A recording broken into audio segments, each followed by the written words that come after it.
Number 10, poverty and $18,000. It's 1955 or 6. I'm in college, struggling on welfare, living in poverty, but enjoying my life. That seems a contradiction, but it's different than today's world.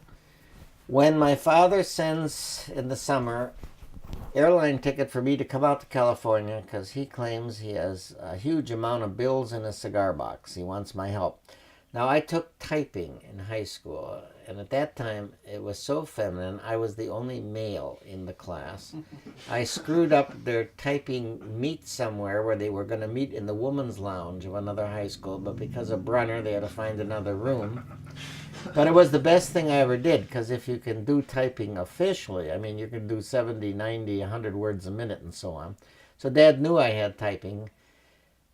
So I fly out, and I'm thinking, I don't have any money. How am I going to help with the bills? So I was stunned. This was the first time I'd been to Los Angeles. He had come to visit up in Wisconsin many times, but now I'm seeing how he's living, and it was incredibly poor.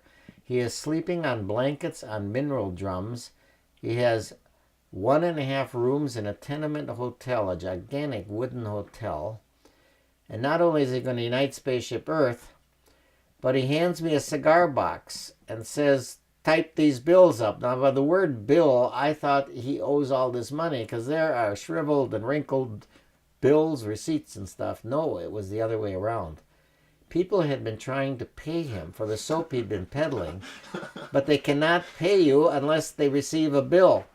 So I ended up typing, I'd say it took 4 or 5 days, a total of 18,000. Now in 1956, it'd be like $100,000 today, so that he could finally get some money. Dad, I don't know if this was poverty or not, but he'd embarrass the hell out of you on living low, let's put it this way. How about you going to Walgreens to eat? He'd sit at a table, is tremendously nearsighted, that hadn't been cleaned yet. And while he's waiting for the waitress to come, he's fishing out the leftover salad, eating the half-eaten rolls, and scavenging off the plate.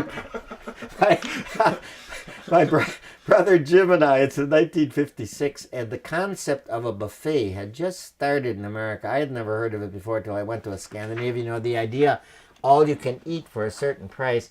Well, Dad didn't quite catch on to this. As Jim explains in this fine place that there's the buffet tables, Dad, you just take what you want. So Dad would start by taking something, tasting it, biting into it, and if he didn't like it, he'd put it back in the bowl. Here at the end, he started some wax paper, and he's starting to put fried chicken and stuff in his pocket for tomorrow. I mean, he didn't quite get the concept of the buffet, but you had to love the guy.